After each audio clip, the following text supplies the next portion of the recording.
Pasar buah direlokasi, pedagang histeris dan menghadang petugas.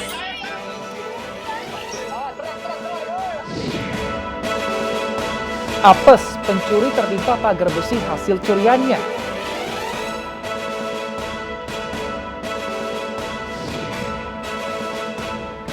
Siap-siap bertemu robot Prabu Saji di pusat perbelanjaan Tangerang.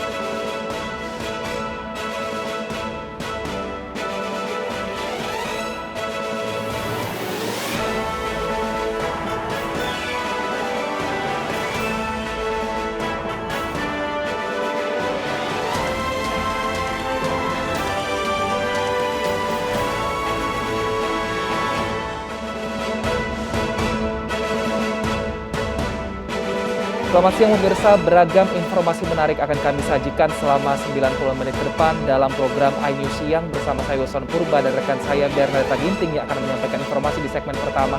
Selamat siang Deta, informasi apa yang akan kita berikan kepada pemirsa hari ini? Selamat siang Wilson, selamat siang juga pemirsa. Kita memiliki informasi dari ratusan armada bus Damri yang tidak beroperasi. Diduga tidak memiliki anggaran. Lantas bagaimana nasib penumpang yang terbiasa menggunakan moda transportasi ini? Kita akan ajak Anda melihat kondisi terminal bus Damri langsung dari Bandung, Jawa Barat. Dan pemirsa, inilah iNews Siang selengkapnya.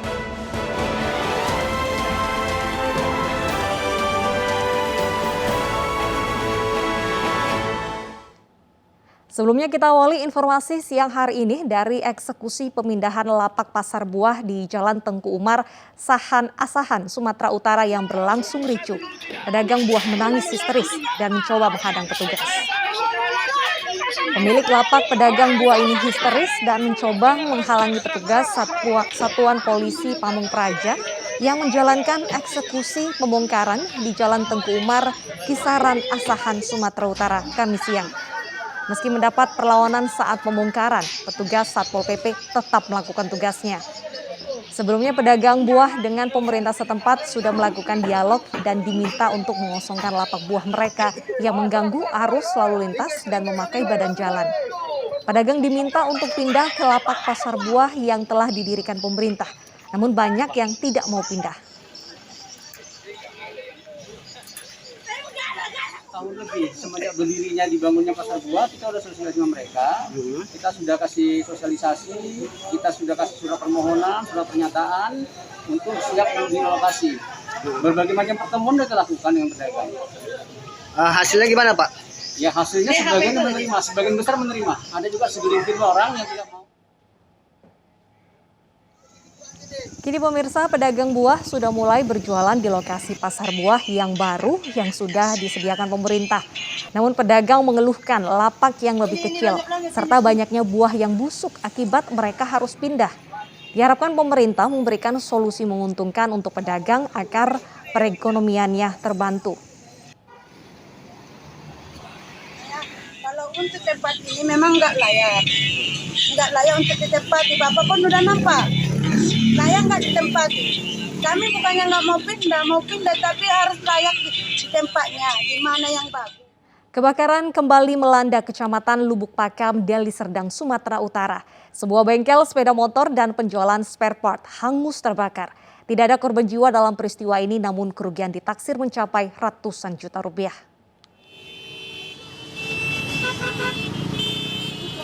Ya, kebakaran berasal dari tempat sembayang yang berada di bengkel sepeda motor di Jalan Tuan Syekh HM Arsyad, Kecamatan Lubuk Pakam, Deli Serdang, Sumatera Utara pada Kamis petang.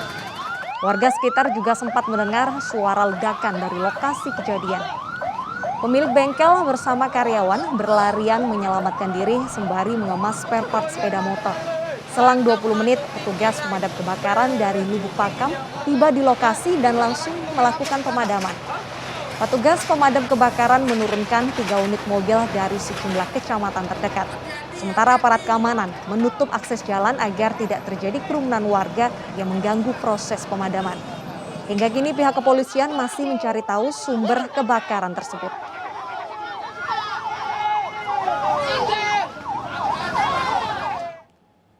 Kita beralih ke informasi lainnya. Sosok ayah sebagai pelindung tak tercerminkan dari sosok pria di Lampung. Seorang pria tega mencabuli 2 anak tirinya dan 1 anak kandungnya. Mirisnya, aksi pencabulan sang ayah berlangsung sejak tahun 2017.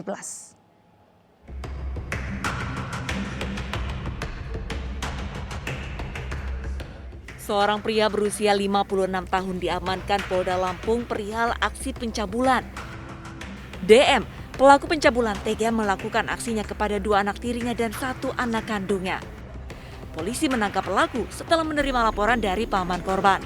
Berdasarkan pengembangan pemeriksaan, pelaku mulai beraksi sejak tahun 2017 silam. AJ, kemudian ada lagi seorang anak yang masih sangat di bawah umur, yaitu berusia 5 tahun, atas nama TT. Dan satunya lagi adalah anak yang masih berusia 2 tahun, atas nama A.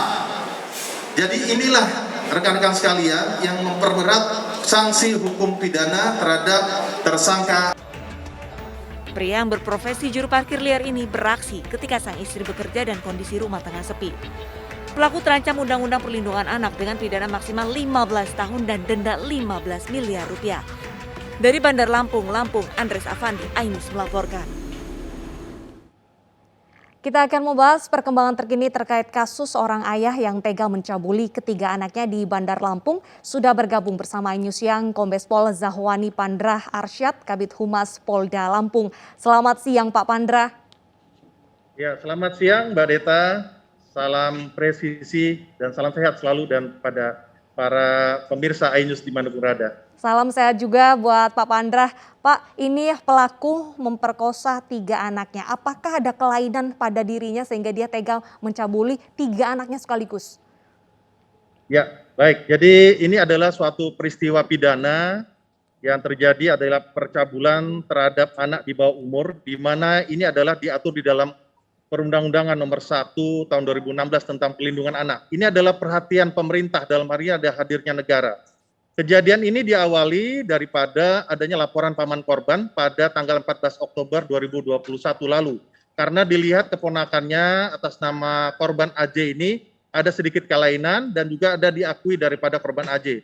Bahwa adanya suatu tindakan percabulan yang dilakukan oleh ayah tirinya. Nah, perkembangan ini ditindaklanjuti oleh Direktorat Reserse Kriminal Umum Polda Lampung melalui Subdit 4 Remaja Anak dan Wanita.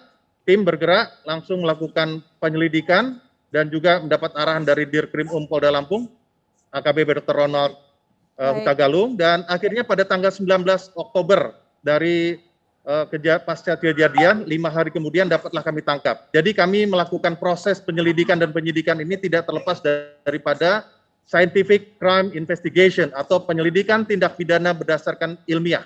Baik. Kami melibatkan daripada UPTD, P3A atau Perlindungan Perempuan dan Anak dari Provinsi Lampung, di mana di situ terdapat psikolog dan juga dari Rumah Sakit Bayangkara untuk tim dokter forensik. Nah, dari pengembangan itu bukan hanya saja AJ yang menjadi korban, dari ternyata AJ ini kami bisa jelaskan, AJ merupakan anak dari suami daripada ibundanya dari suami pertama. Kemudian yang menjadi korban lagi ada di dalam rumah itu adalah TT yang berusia 5 tahun merupakan anak daripada suami ketiga, dan yang terakhir yang suami keempat ini tersangka atas nama DM ini memiliki anak yang masih berusia 2 tahun. Nah, dari pengembangan proses penyidikan ini dapat kami persangkakan terhadap tersangka DM yang usia 56 tahun, pekerjaannya adalah sebagai tukang parkir di salah satu. Ya. Pak Pandrah, apa motif pelaku ini mencabuli anaknya, Pak? Apa yang melatar belakangnya? Ya, jadi Pak, memang pelaku ini menurut keterangan sebenarnya ingin dilaporkan sejak beberapa tahun yang lalu, karena ini dilakukan sejak tahun 2017. Namun adanya suatu keberanian ini karena dari paman korban dan keluarga dari korban yang tidak tega melihat dan sebagainya, akhirnya memberanikan diri untuk melapor ke pihak kepolisian. Nah, dalam modus operandinya ataupun di dalam suatu perbuatan yang dilakukan tersangka DM ini, itu dilakukan pada tengah hari atau dini hari. Maksud kami pada dini hari pukul 00 pada saat ibunda korban sedang terlelap tidur, kemudian dengan ancaman bahwa apabila tidak melayani ayah tirinya dalam hal ini, maka akan dilakukan perceraian terhadap ibundanya. Nah, ini yang dilakukan secara terus-menerus dan ini baru dilaporkan kemarin. Jadi tentunya dalam proses proses penyelidikan ini kami melibatkan dari psikolog juga, Mbak Dita, Baik. untuk terangnya suatu permasalahan. Oke. Yang jelas, proses penyelidikan masih tetap berlanjut. Baik, Pak Pandra, kalau untuk hubungan pelaku dengan istrinya sendiri, apakah harmonis hingga saat ini, Pak? Ya, sampai sejauh ini harmonis karena terbukti daripada dia juga sudah memiliki anak kandung dan masih berusia 2 tahun atas nama yang tadi korban atas nama A itu tersebut. Jadi memang ini yang saya tidak bisa menyimpulkan karena proses penyelidikan ini termasuk kita meminta bantuan teknis ya dari psikolog ya. Artinya proses ini bahkan pada saat dilakukan barang bukti yang sudah dijelaskan tadi masih sempat mengelak. Tetapi dengan Pak Pandra, keterangan alat ya. Berdasarkan hasil penyelidikan dari juga minta bantuan dari psikolog, apa hasilnya Pak terkait dengan kondisi kejiwaan pelaku? Ya, memang sampai sejauh ini ya dari pertama kali aja sempat dia tidak mengakui bahwa dia telah melakukan suatu perbuatan percabulan terhadap anak di bawah umur. Tetapi kita sudah ada bukti daripada keterangan daripada korban itu sendiri dan hasil visum et repertum terhadap ketiga korban itu sudah membuktikan bahwa adanya suatu tindakan kekerasan dalam percabulan ini yang tentunya sudah memenuhi unsur. Nah, ini yang kita akan apalagi di dalam pasal ya di dalam pasal yang dipersangkakan ini sudah jelas ancamannya adalah di atas 5 tahun sampai 15. Ancaman hukumannya bisa di atas 5 tahun sampai 15 tahun bahkan lebih dari 15 miliar rupiah. Bahkan ini ancaman hukumannya apabila korban ini di bawah pengawasan orang tua ataupun keluarga besar ini, apalagi dia sebagai ayah tiri atau ayah kandung, ditambah lagi sepertiga, Mbak. Ini yang sanksi yang cukup berat akan dijatuhkan kepada tersangka DM tersebut, Pak. Baik, berarti ancaman hukumannya bisa lebih dari 15 tahun. Lantas kondisi terkini korban bagaimana Pak? Apakah ada pendampingan terhadap rasa trauma yang dialami? Ya, baik. Jadi ini suatu koordinasi kerjasama yang baik dari UPTD P3A tadi Provinsi Lampung dan kita juga korban, semua korban saat ini berada di rumah aman. Di situ ada pendampingan psikolog dari psikolog Ibu Yunian Candianti, kemudian juga dari Ibu Rizky, kemudian juga dari dokter forensik Rumah Sakit Bayangkara, senantiasa melakukan pemeriksaan kesehatan baik psikis maupun secara fisik juga. Dan keadaan memang waktu pertama kali cukup trauma, tapi saat ini perlahan ya sudah mulai agak dia bisa kembali untuk menghadapi suatu kenyataan hidup yang harus dihadapi, terutama dalam proses persidangan nantinya akan terangnya suatu permasalahan dalam putusan persidangan. Mungkin begitu, Mbak. Baik, kita juga berdoa bersama semoga ketiga korban ya Pak bisa kembali semangat dan menatap masa depan dengan lebih positif. Terima kasih Pak Pandra sudah bergabung bersama kami di iNews Siang. Pemirsa, seorang anak menjadi korban pembunuhan di Ogan Komering Ulu Selatan, Sumatera Selatan. Sadisnya sebelum dibunuh, pelaku memperkosa korban yang masih duduk di kelas 6 SD.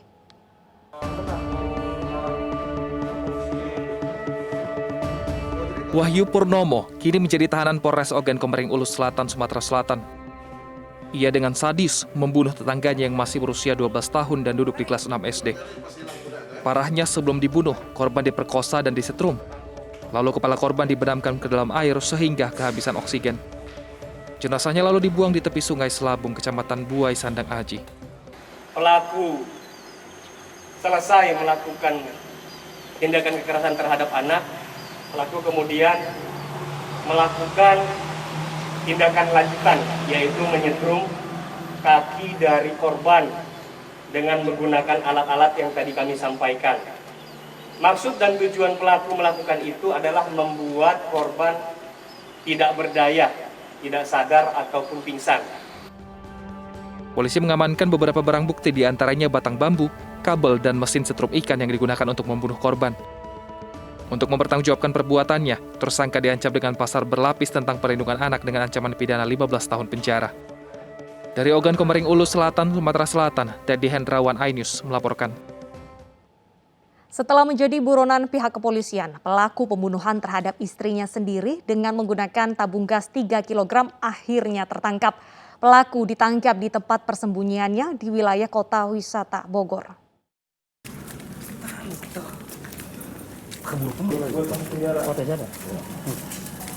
Pria ini Heri Purnama, usia 30 tahun yang telah melakukan aksi pembunuhan sadis terhadap istrinya dengan menggunakan tabung gas 3 kg.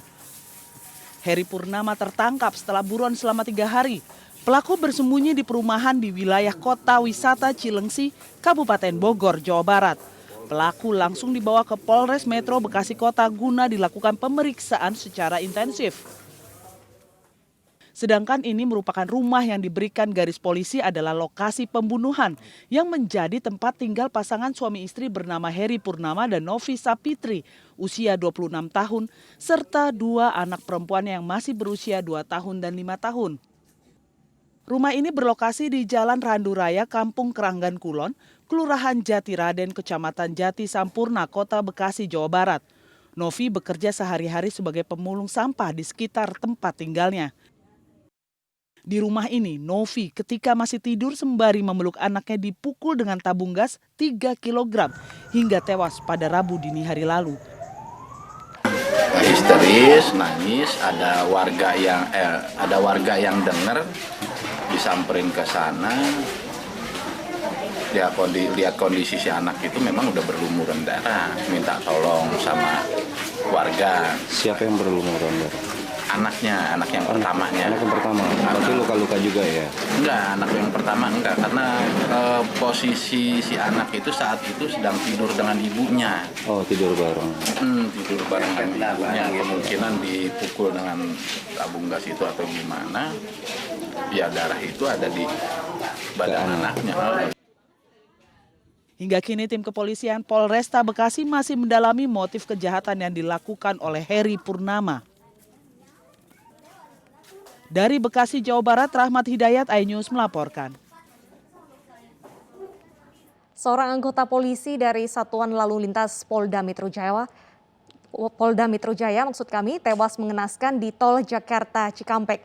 Korban diketahui meninggal saat menjalankan tugas pengawalan dan videonya ramai di media sosial.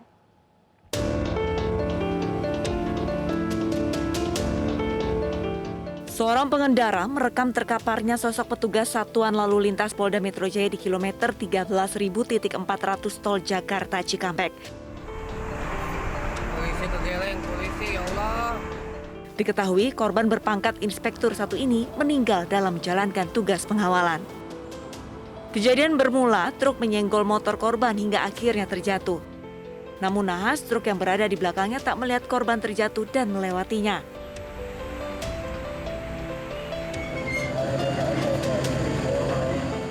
Jenazah Ibtu Dwi Setiawan, anggota Polantas Polda Metro Jaya yang meninggal dunia saat bertugas, akhirnya dimakamkan di TPU Kober Kalisari, Jakarta Timur, Kamis malam.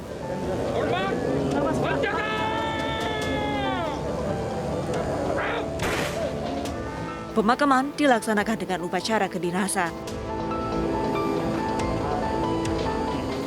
Kami semua berdoa semoga almarhum husnul khotimah dan diberikan tempat yang terbaik di sisi Allah Subhanahu wa taala. Untuk kasus laka lantasnya sendiri saat ini sedang terus kami proses. Untuk pengemudi truk yang menabrak almarhum saat ini sudah kami amankan dan sudah akan terus kami proses, kami minta keterangan dan kita akan selesaikan tuntaskan kasus ini sampai ke sidang pengadilan. Berdasarkan pemeriksaan sementara, sopir truk lalai karena menggunakan ponsel saat berkendara. Supir truk kini diamankan petugas dan guna kepentingan penyelidikan kasusnya kini ditangani Polres Metro Bekasi Kota dan Polda Metro Jaya. Tim Liputan iNews melaporkan. Petugas menemukan 16 butir proyektil dan 22 selongsong peluru di lokasi penembakan pos polisi di Kabupaten Aceh Barat, Aceh. Tidak ada korban jiwa dalam peristiwa tersebut. Polisi kini masih memburu identitas pelaku penembakan.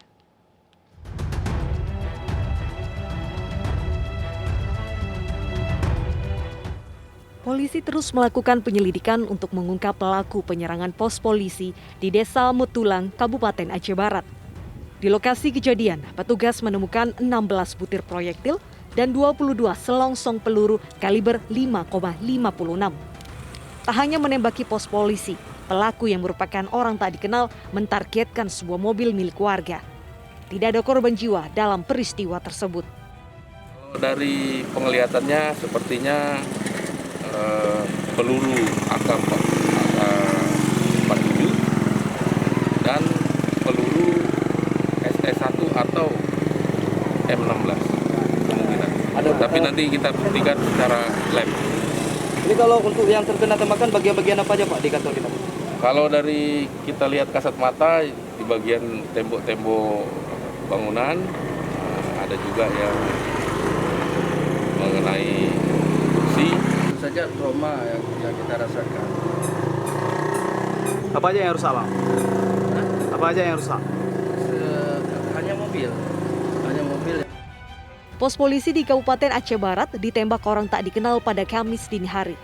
Jajaran Polres Aceh Barat dibantu Polda Aceh telah menurunkan tim pemburu untuk menangkap pelaku penembakan tersebut. Belum diketahui juga apa motif di balik penyerangan tersebut. Untuk mengantisipasi serangan susulan, pengamanan di lokasi kejadian diperketat. Dari Kabupaten Aceh Barat, Aceh, Afsah iNews melaporkan. Seorang perempuan paruh baya terekam CCTV melakukan penipuan. Pelaku pura-pura menukar uang menjadi nominal lebih besar, namun uang tukaran tidak diberikan kepada pedagang.